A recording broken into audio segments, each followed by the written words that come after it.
¿Habéis pensado en una persona que vive en un pueblo? ¿Habéis pensado en una persona que no era blanca? ¿Habéis pensado en una persona que no sea joven? Lo de no ser joven es muy relativo. Los estudiantes me piden siempre un número y yo no sé decir. Bueno, ¿habéis pensado en alguien que consideréis que es socialmente poco atractiva? ¿Habéis pensado en una persona realizando una actividad que requiere de una habilidad o fuerza especial? Bueno, es curioso cuando se hace esta dinámica con gente adulta, se tiende a pensar en gente igual más cercana, ¿no? Pero los chavales jóvenes, pues es muy curioso porque las chicas sí que piensan muchas veces en sus madres, sus abuelas o gente más cercana, y los chicos piensan, bueno, el otro día en San Alberto Magno, en jugadores de la NBA, en Lamine Yamal, ¿no? y gente famosa, ¿no? Y bueno, esta dinámica también nos hace un poco pensar, ¿no? Y reflexionar que, pues claro, todas las personas que estamos aquí tendemos a pensar en personas blancas porque sobre todo a nuestro alrededor es lo que vemos, ¿no? Y tendemos a pensar en gente más parecida a nosotras. Y esto, bueno, nos sirve de introducción para hablar del ecofeminismo. Bueno, el ecofeminismo es una corriente de pensamiento y una práctica política que nos recuerda que dependemos de la naturaleza y de otras personas para sobrevivir. Entonces vienen dos palabras que conocemos bien, que son eco y feminismo. Eco es del griego y significa relativo al hogar o al medio ambiente, es decir, a nuestro entorno.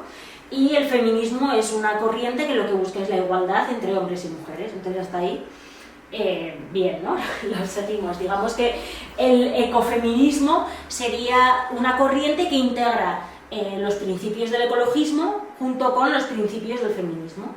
Es buscar la igualdad de género atendiendo también al cuidado de la naturaleza. ¿Sabéis quién usó por primera vez esta palabra?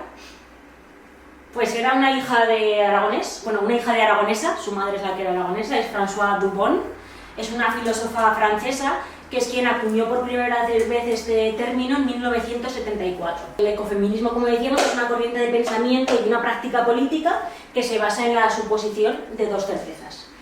Entonces, estas dos certezas son, por un lado, que somos seres ecodependientes, es decir, necesitamos los recursos que nos ofrece la naturaleza para sobrevivir.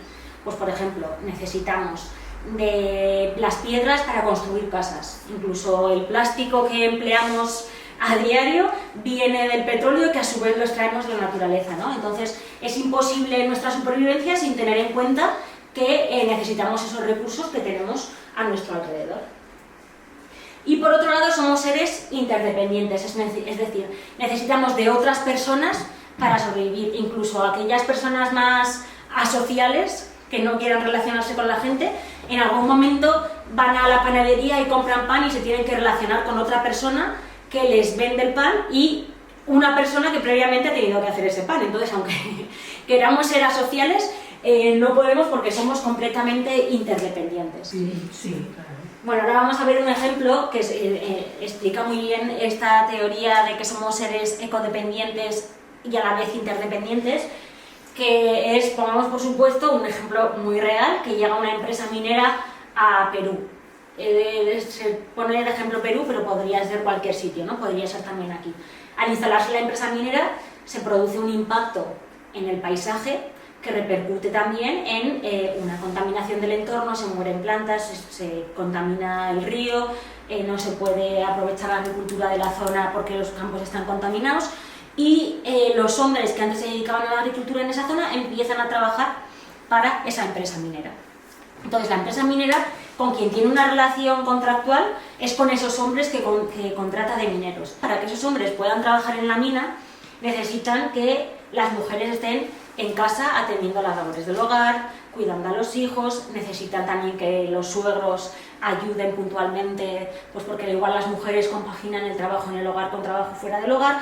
Entonces, aunque ellos tienen una relación solamente con esas personas que contratan, en realidad, para que la mina se sostenga, hay mucho trabajo invisible que es parte de la economía.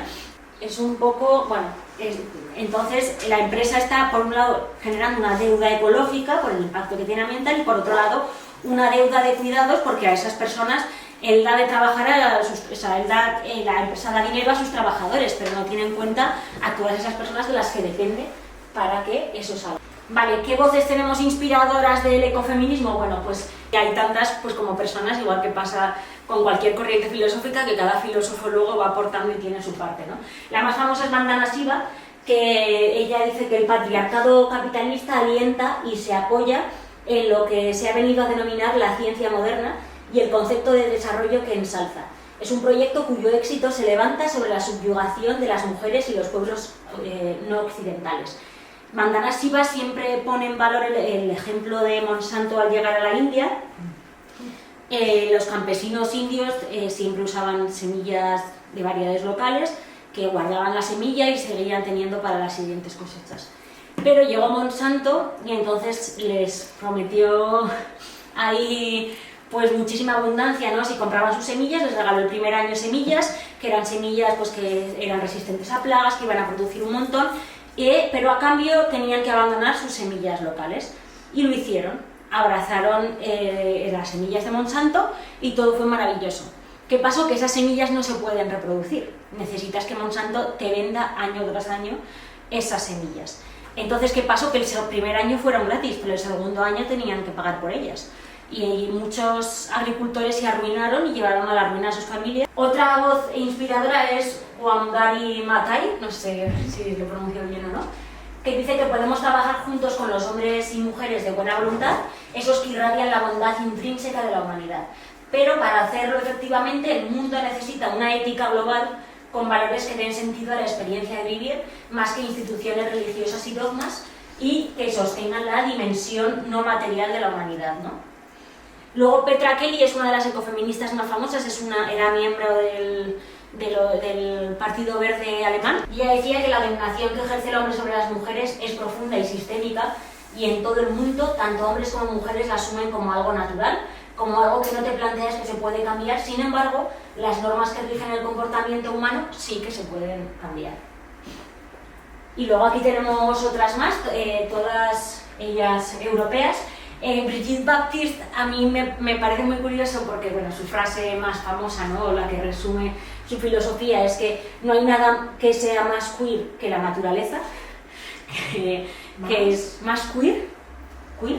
El término queer que se utiliza raro, sí, como raro, que se utiliza como raro, pero también se utiliza para personas que no se identifican en un género concreto o que se sienten distintas, y les llama queer.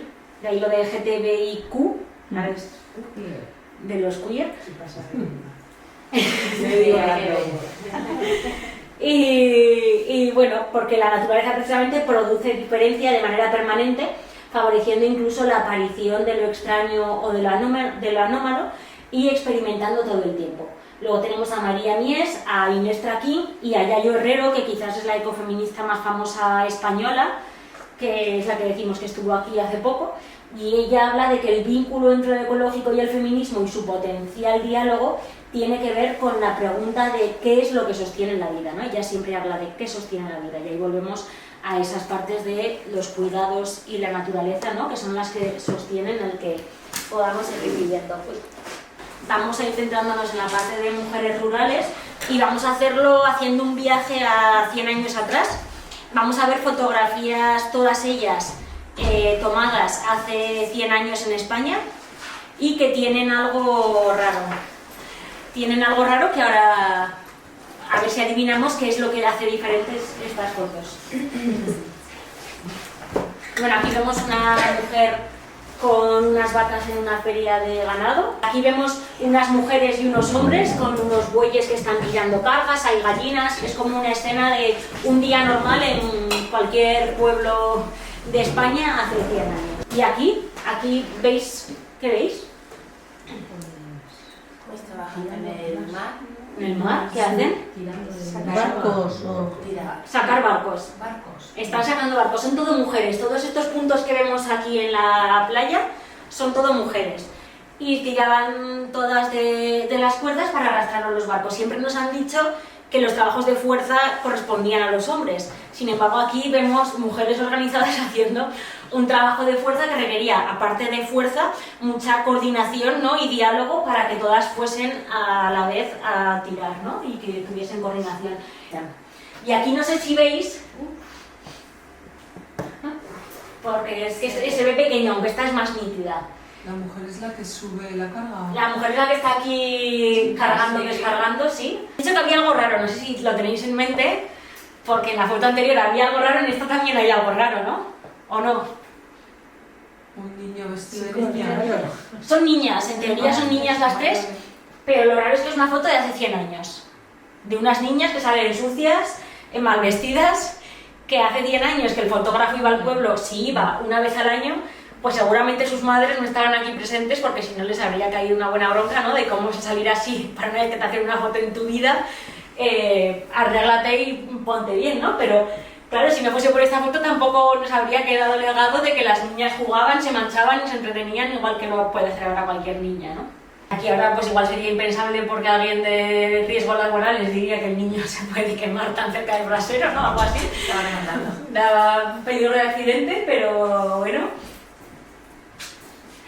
Y esta que es muy bonita, bueno, a mí me parece muy bonita por la mirada de la madre, ¿verdad? Cómo enseña, lo abre así, le enseña al niño mientras vende los panes o empanadas o lo que sea, y está ahí la gente esperando a que les vendan, pero bueno, ¿no? Vemos como la conciliación estaba en el día a día de las mujeres, bueno, nuestras bisabuelas.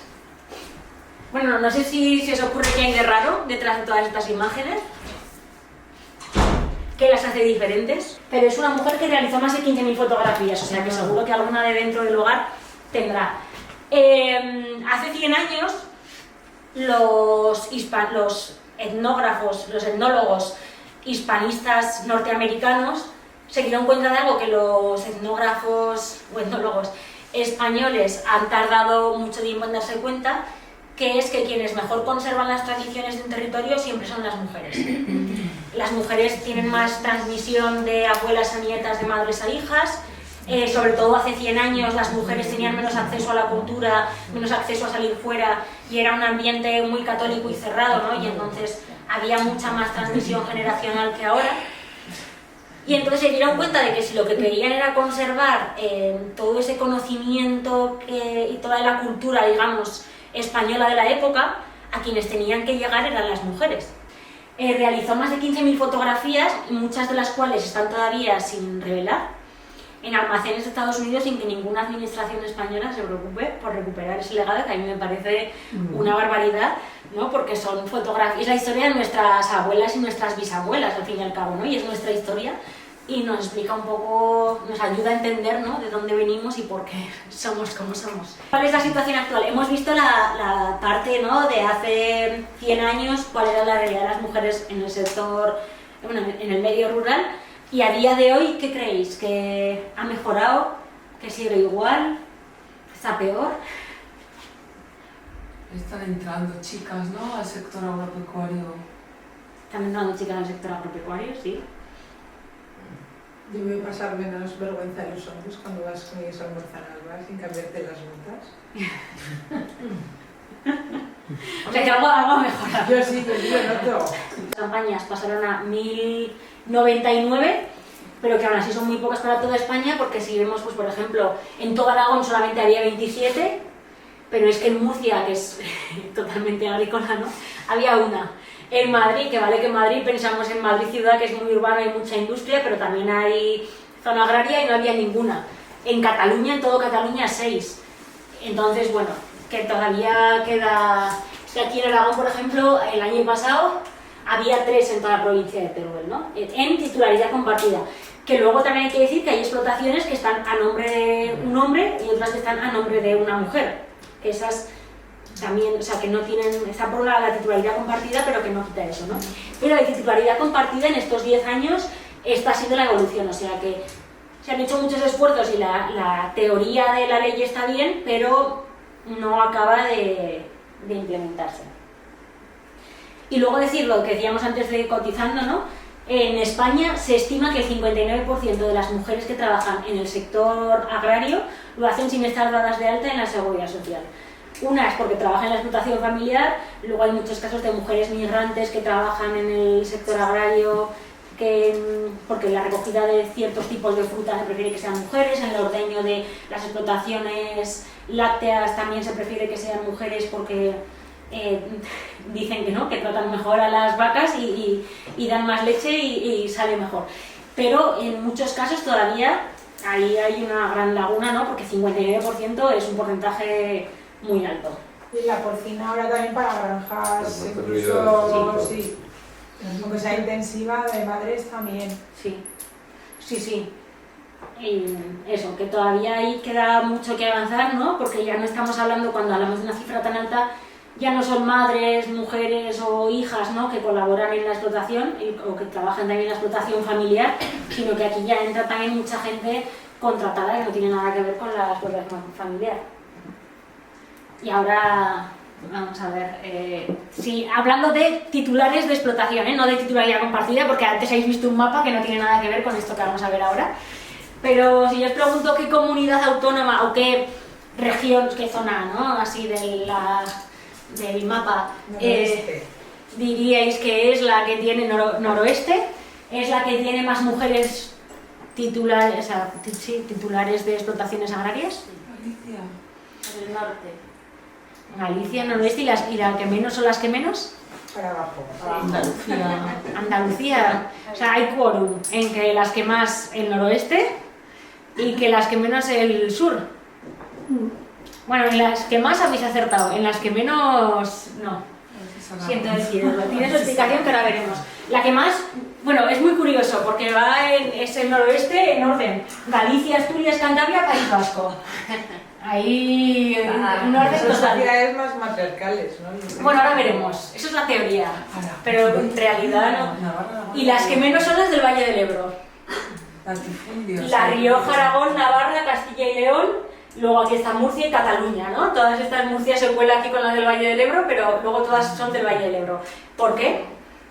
¿Has dado una clave? Porque las mujeres en Galicia eran las que cuidaban la tierra y los hombres pescaban. No. Si veis ahí la letra pequeña, pone que un 25% de las mujeres titulares lo son de explotaciones de menos de 2 hectáreas.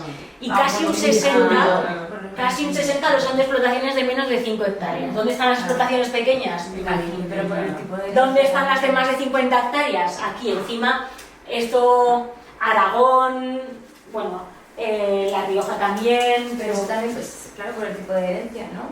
por el tipo de herencia por un lado y luego también por otro lado ha habido mucha concentración parcelaria, ha habido mucho abandono del medio rural, que los que se han quedado han ido acaparando tierras y entonces tenemos que los de las 50 hectáreas están sobre todo en esta zona del Valle del Ebro.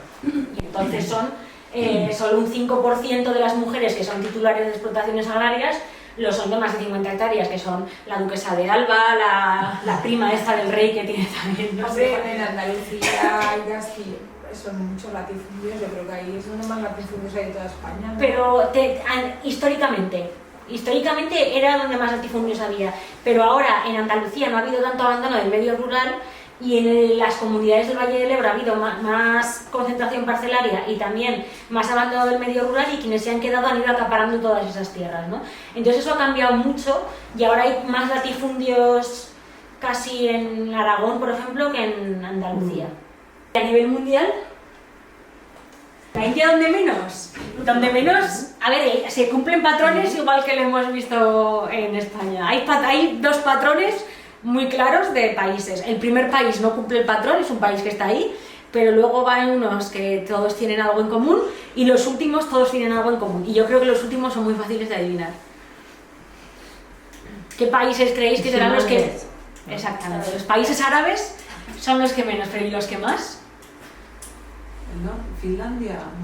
Finlandia, no sé por qué, pero también, esto también me hace mucha gracia porque según la edad de quien contesta dice unos países u otros. Si les preguntáis a vuestros alumnos os dirán que China, seguramente, porque los jóvenes dicen China, porque lo ven como una superpotencia y no entienden que no sea China, y cuando les dices que no es China, su siguiente opción es Estados Unidos y si no ya no hay más mundo. Y cuando preguntas a gente más mayor dicen los países nórdicos o Francia, y dices, ¿no se os ocurre? Bueno, el que más es Cabo Verde. De hecho es el único país con más mujeres propietarias de tierra. ¿Por qué? No lo sé. Pero luego son todos los países antiguas repúblicas soviéticas. Todos los de Europa del Este van ahí. Entonces ahí hay un patrón así. un patrón que no sé si es porque después de la Segunda Guerra Mundial murieron muchos hombres y llegaron las mujeres, o porque se socializaron las tierras y luego todos tenían igual acceso a la titularidad de la tierra o qué, pero son todos países de Letonia, Estonia, Rumanía, todos esos. Los que menos, los que habéis dicho países árabes, el que menos es Arabia Saudí, que solo un 0,8% de mujeres son, 0,8% de los propietarios son mujeres. Y luego van, pues esos Marruecos, las Islas Fiji, están ahí también en mi España está por aquí, detrás de Francia, pero delante de muchos países europeos como Irlanda o Reino Unido. India, que lo mencionabais, está por aquí. En Latinoamérica hay de todo, hay países que están por delante, países que están por detrás. No hay un patrón que digamos que sea ni geográfico, ni político, ni nada. Pero sí que es muy curioso eso, que Europa del Este están todos delante y los países árabes todos detrás. Entonces ahí también, ¿no?, pues se intuyen patrones, en este caso religiosos y políticos. Que es curioso. Bueno, esto ya es como anécdota, ¿no? Y bueno, hablábamos antes, ¿no?, de ese porcentaje de ese 59% de mujeres que no están dadas de alta en la Seguridad Social. No sé si conocéis Jornaleras de Huelva en Lucha. ¿Sí? ¿Suena? ¿Habéis oído hablar de la recogida de la fresa en Huelva? Que es un trabajo que realizan principalmente mujeres marroquíes contratadas en origen. Entonces se les trae a Huelva, donde viven en barracones, ¿no?, y están aisladas de la población local, y ellas se dedican a trabajar con la fresa. Son mujeres que contratan, que saben que tienen hijos y familia en sus lugares de origen para que luego tengan un motivo para volver y no se queden. Y bueno, hace unos años surgió un movimiento que es Jornaleras de Huelva en Lucha, que precisamente da voz a esas mujeres. Bueno, son las propias jornaleras, ¿no?, las que han montado este movimiento, y bueno, tienen una página web donde explica quiénes son, ¿no?, y cómo apoyarlas y demás. Y luego otro movimiento que igual conocéis, que también da visibilidad a las mujeres, ¿no?, sobre todo a las mujeres ganaderas, es Ganaderas en Red, que igual lo habéis oído más, no sé si os suena. El vídeo que hicieron las Ganaderas en Red son un grupo de mujeres ganaderas de toda España que lo que han hecho ha sido unirse para dar visibilidad en redes sociales de que hay muchas mujeres que trabajan en la ganadería. Es el de Berta Cáceres, que seguramente todos la conoceréis o habréis oído hablar de ella, que está ahí, que es una mujer que se oponía a la construcción de un megaproyecto hidráulico en su comunidad, y acabaron asesinándola, ¿no? En ese momento había en su casa un compañero suyo de Amigos de la Tierra de México que estaba visitándola y que sobrevivió porque no se dieron cuenta de que estaba allí, ¿no? O igual le dispararon y pensaron que había muerto, y entonces se fueron, y él luego fue testigo y está de testigo protegido en Europa para que no puedan, porque lo están persiguiendo, ¿no? Y luego aquí tenemos otros dos casos. Esto es un documental, no sé si lo habéis visto, La ilusión de la abundancia. Es un documental que nos acompaña en la vida de estas tres mujeres. Máxima Acuña tiene otro reportaje que es sobre su vida, que yo lo vi hace años en la DPH, pero no me acuerdo la del nombre. Luego está Carolina de Mouro de Brasil, y también cuenta la historia de Berta Cáceres a través de sus hijas, porque cuando hicieron el documental ella ya había muerto.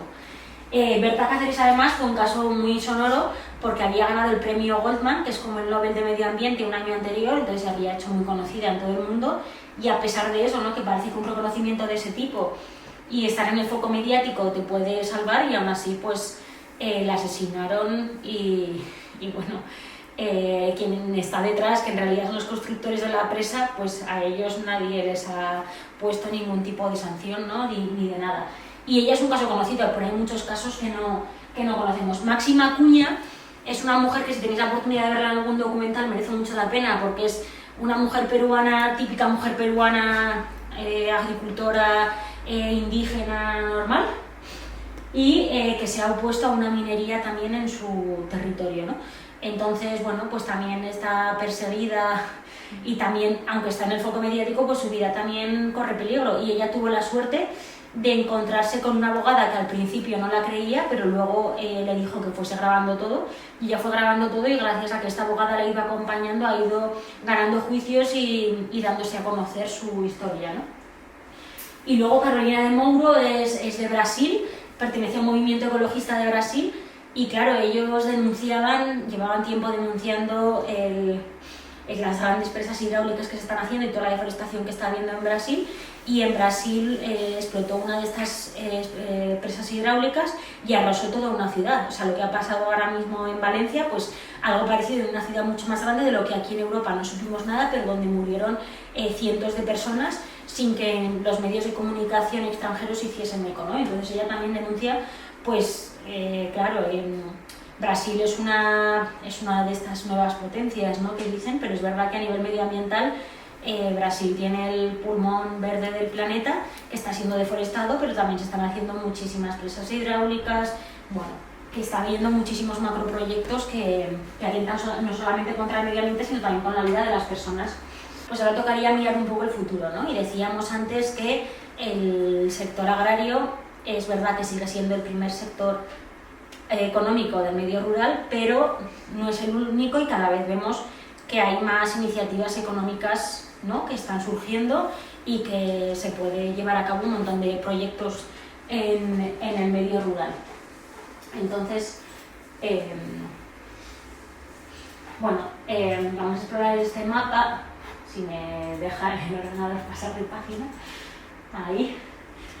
Bueno, es un mapa elaborado 100% de forma altruista, es colaborativo y recoge iniciativas de diversa índole, entendiendo por iniciativa desde redes de mujeres, asociaciones, a empresas o mujeres autónomas, ¿no?, que desarrollan su actividad económica.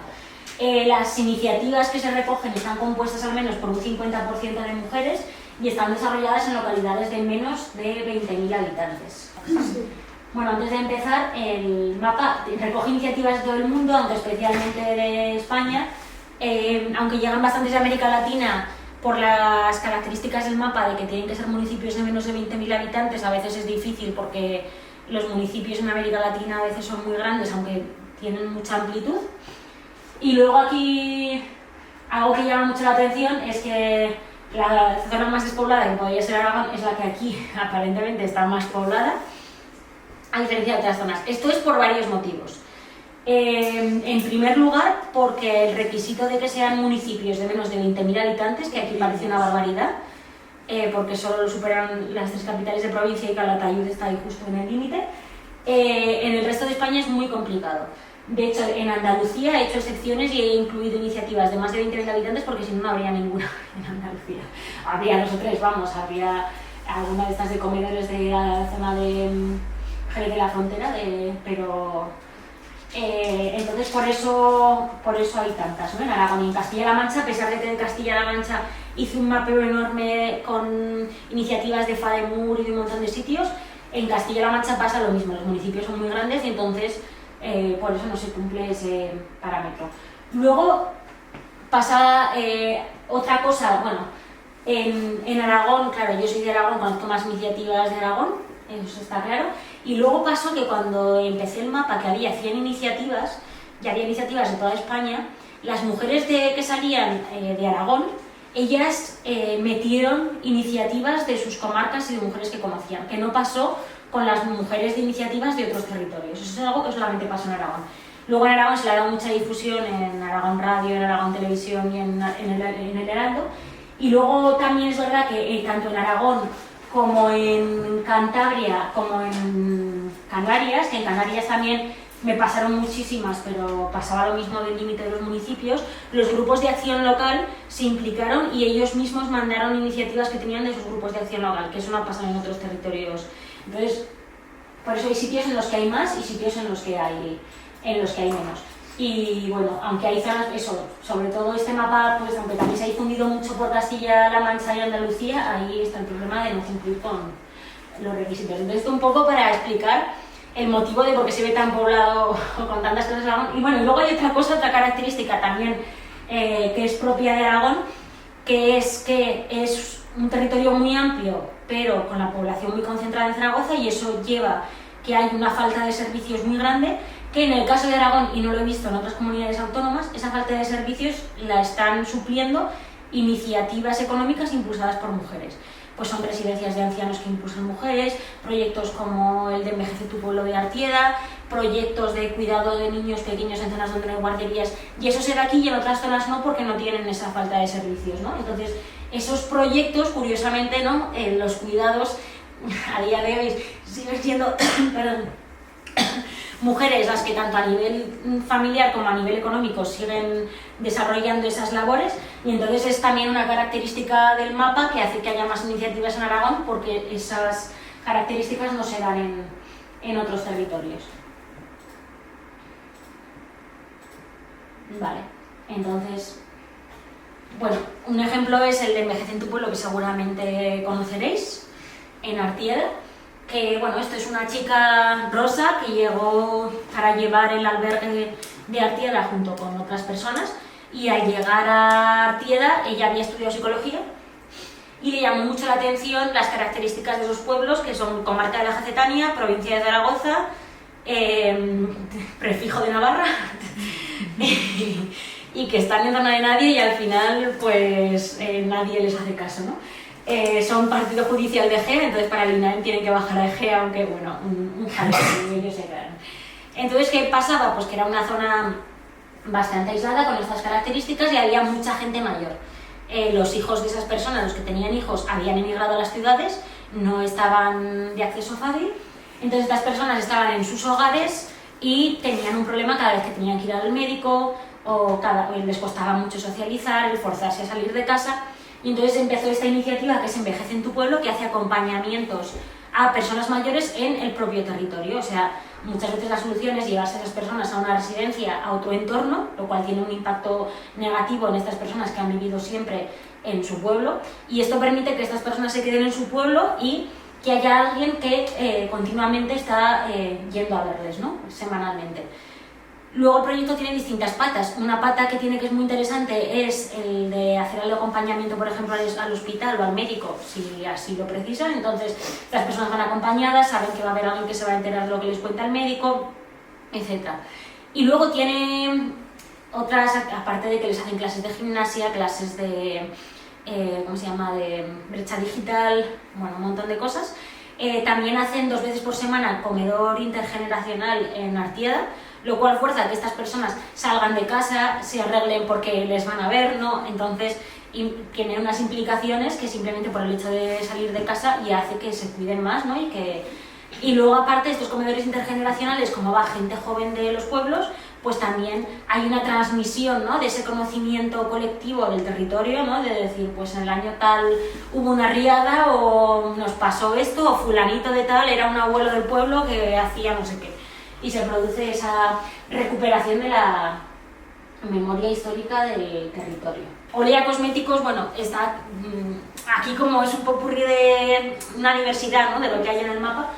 Pues Olea Cosméticos es un grupo de mujeres que se conocieron en un taller de empleo en un pueblo de Jaén y que decidieron que todas querían emprender, pero no sabían muy bien con qué. Y como lo que más hay en Jaén es aceite de oliva, pues decidieron hacer algo relacionado con el aceite de oliva, pero que no fuese lo de siempre. Y claro, el aceite de oliva toda la vida se ha usado mucho en cosmética, ¿no?, tradicionalmente. Entonces ellas decidieron recuperar también todo eso de la cosmética, y entonces son una cooperativa formada, bueno, empresa formada por 5 mujeres de la zona que hacen cosmética con aceite de oliva. Astur es un ejemplo que me gusta mucho, que además ganó un premio del ministerio. Esto es una chica joven de nuestra edad que bueno, es asturiana y se dio cuenta de que la gente ya no cocinaba platos tradicionales porque conlleva mucho tiempo, bueno, y entonces ha creado una empresa en la que vende conservas de platos ya preparados tradicionales asturianos, pues de fabada, de carne, esto es caldereta de cordero, ¿no?, pues cosas así. Y lo que hace es emplear prioritariamente variedades locales y razas autóctonas.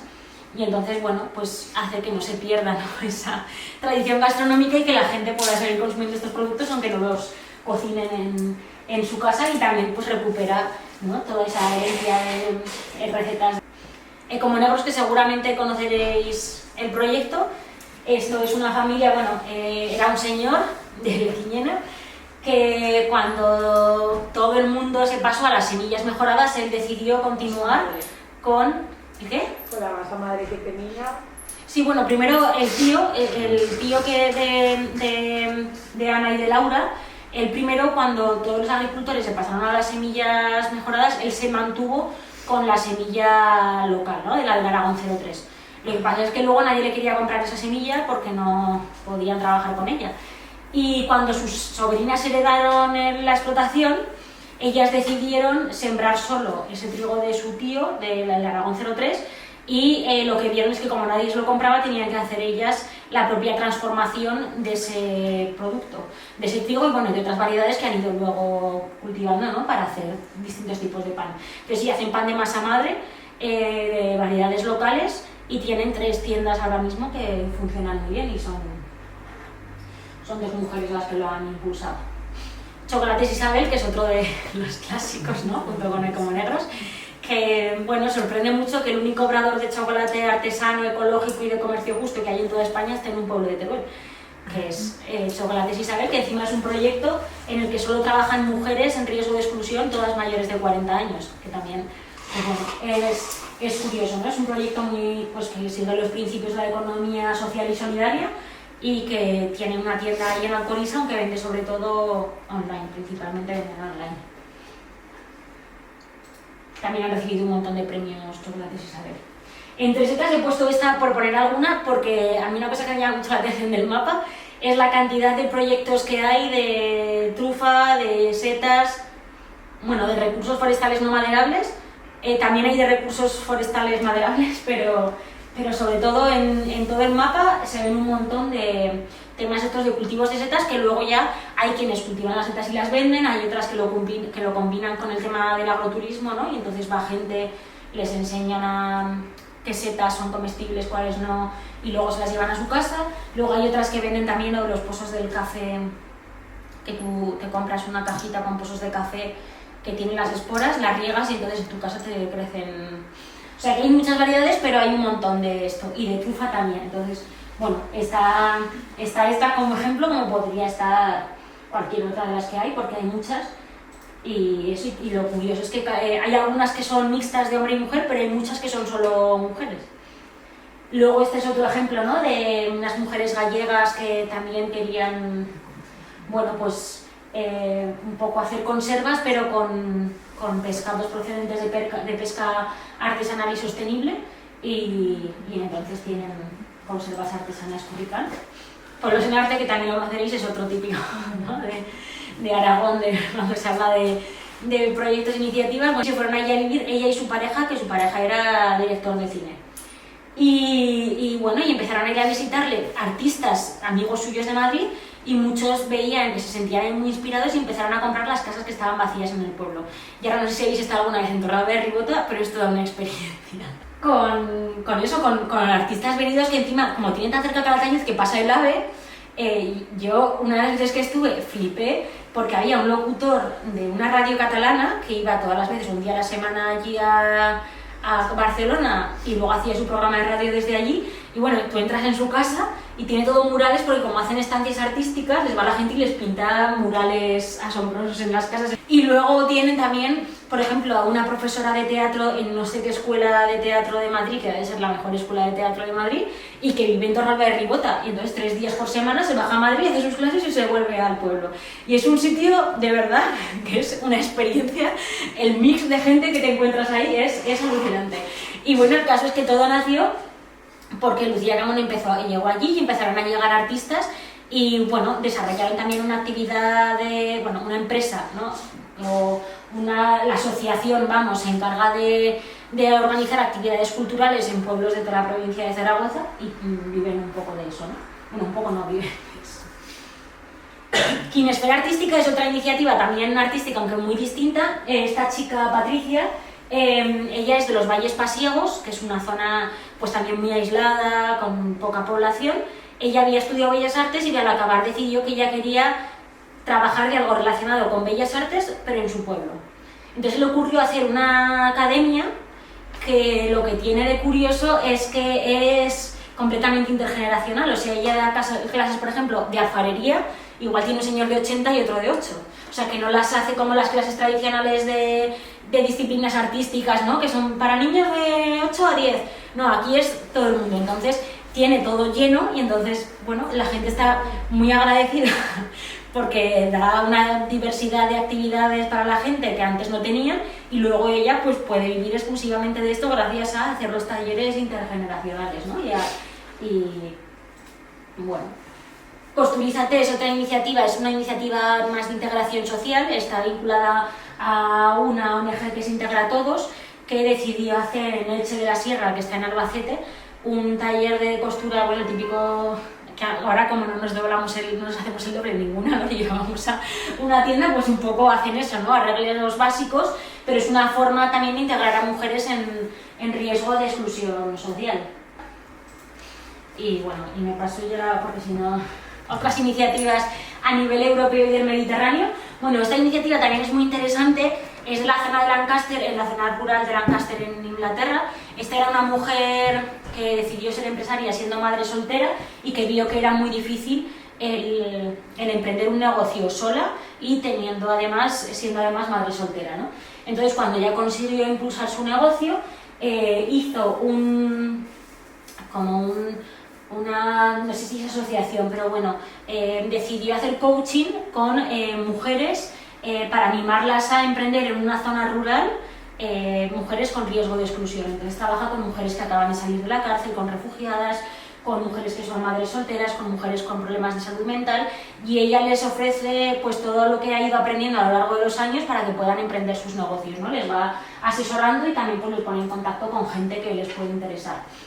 El Centro de Trabajo Inteligente de Konu, que está en Estonia, es un grupo de mujeres de un pueblo que cada una se dedicaba a una cosa, pero decidieron que si todas se unían, pues que podían conseguir más cosas, ¿no? Pues si una era administrativo y podía ser administrativo de todas a la vez, pues eso que se ahorraban y sacaban por delante. Y entonces también a la hora de pedir proyectos, pues si una sabía redactar proyectos y otra luego era arquitecta y hacía yo qué sé, y entonces lo que hicieron fue eso, hacer un centro de trabajo donde mujeres que a priori cada una trabajaba de una cosa distinta unen sus fuerzas para trabajar todas juntas y que salga trabajo para todas. Este proyecto también es muy bonito y es muy curioso porque, bueno, no sé si os acordáis de, bueno, cuando la guerra de Siria, que sigue, ¿no? Pero hubo en el 2017, 2018, hubo muchas oleadas de personas refugiadas que llegaban a Europa y llegaban sobre todo a Austria, a algunas zonas de Alemania. Bueno, pues este es un pueblo de Austria al que llegaron varias familias refugiadas que no se integraban. Entonces las mujeres del pueblo lanzaron un proyecto de costura, porque bueno, pensaron que algo que se hace en todas las culturas es coser y que no se necesita hablar para coser. Entonces empezaron a quedar todas para coser y a través de la costura aprendían técnicas unas de otras, pero también las mujeres migrantes mejoraban su nivel de alemán, se integraban, ¿no?, con la población local y se hacían lazos, que era una forma pues de integrar a estas personas en el municipio al que acababan de llegar. Baba Residence, que es de Bulgaria, es una iniciativa vinculada a una residencia de ancianos en una zona rural con muy poca población joven, que lo que hacen es llevar a jóvenes de menos de 35 años de la capital a convivir con estas personas que están en la residencia o con personas mayores que viven en esa zona. Entonces tienen que estar ahí un tiempo, no sé si por cuánto, no me acuerdo cuánto es, pero el caso es que van allí y tienen que desarrollar un proyecto, o sea, poner en práctica un poco los conocimientos de los estudios que hayan tenido y desarrollar un proyecto para mejorar la vida de esas personas mayores que han conocido en esas zonas rurales. Y al mismo tiempo, sin que ellos se den cuenta, pues como que recuperan mucho conocimiento ecológico tradicional de esa zona, tienen más vínculos culturales con la cultura tradicional de Bulgaria que en la ciudad se está perdiendo, ¿no? Y al final de su estancia tienen que invitar a sus amigos de la ciudad y presentar a todo el mundo el proyecto que han pensado para estas personas. Y muchos se quedan porque ven que esos proyectos que han pensado para esas personas mayores tienen una viabilidad, ¿no?, y pueden vivir de ello en esa zona rural. Entonces es una forma de fijar población de una forma un poco extraña, pero bueno, que está teniendo sus frutos. Y este es mi favorito. Bueno, creo que aún me queda con el Mediterráneo, pero mi favorito es este, que es una cooperativa de mujeres ganaderas que en el Tirol del Sur es una zona al norte de Italia que se habla alemán tradicionalmente, pero es Italia, ¿no? Entonces, bueno, es una zona muy aislada, de montaña, en los Alpes, que tienen el mismo problema que hay aquí en muchas zonas, de que no tienen los servicios básicos de cuidado de personas mayores, de guarderías, etc. Entonces, estas mujeres ganaderas decidieron formarse, unas en cuidado de personas dependientes, otras en cuidado de ancianos, otras en cuidado de niños, para en sus casas, en sus granjas, acoger durante el día pues, a 5 niños, a 5 ancianos o 5 personas dependientes. Entonces, de esta manera están dando respuesta a un servicio del que hay carencia en su zona, porque había gente que tenía que recorrer media hora o una hora para llevar a los niños a la guardería, y de esta manera, si no hay en su pueblo, en el pueblo de al lado, hay una ganadera que ofrece estos servicios. Los niños o los ancianos o personas con necesidades especiales están en una granja en contacto con la naturaleza, con los animales, comen en la granja con la familia, entonces digamos que es todo mucho más familiar, ¿no? Y un ambiente que además, bueno, sobre todo personas con Alzheimer, etcétera, está demostrado que el contacto con los animales es muy positivo, y ellas a la vez diversifican su actividad económica, no dependen exclusivamente del sector agrario, sino que también tienen la parte de los cuidados, ¿no? Entonces, bueno, es como muy redondo y muy maravilloso, que aquí seguramente no dejarían hacerlo porque alguien de la administración diría que yo qué sé, pero en Italia lo están haciendo, que tampoco es un sitio tan lejano. Bueno, y que muchas gracias.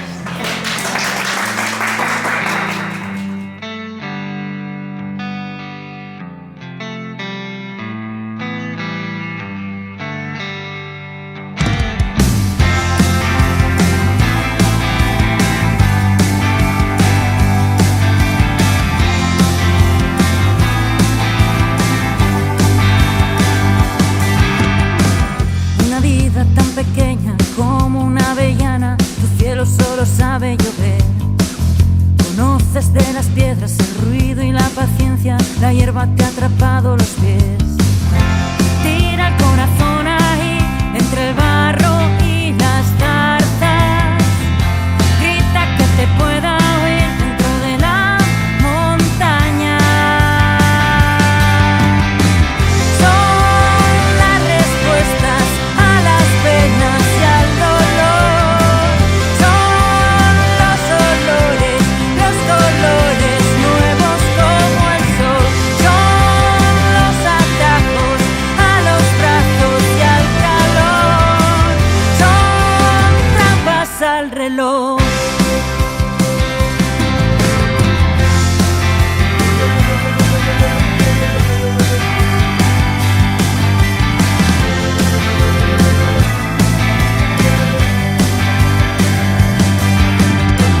Amarilla entre las hojas, llega con pistola esa luz que te hizo crecer. Y veloz como una alondra, ahora que estás sola, sientes que has mudado de piel. El río baja sutil, muerde el mapa de tu alma. Las hormigas y un sinfín de flores te piden calma. Son las respuestas a las penas y al dolor. Son los olores, los colores nuevos como el sol. Son los atajos a los brazos y al calor.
reloj.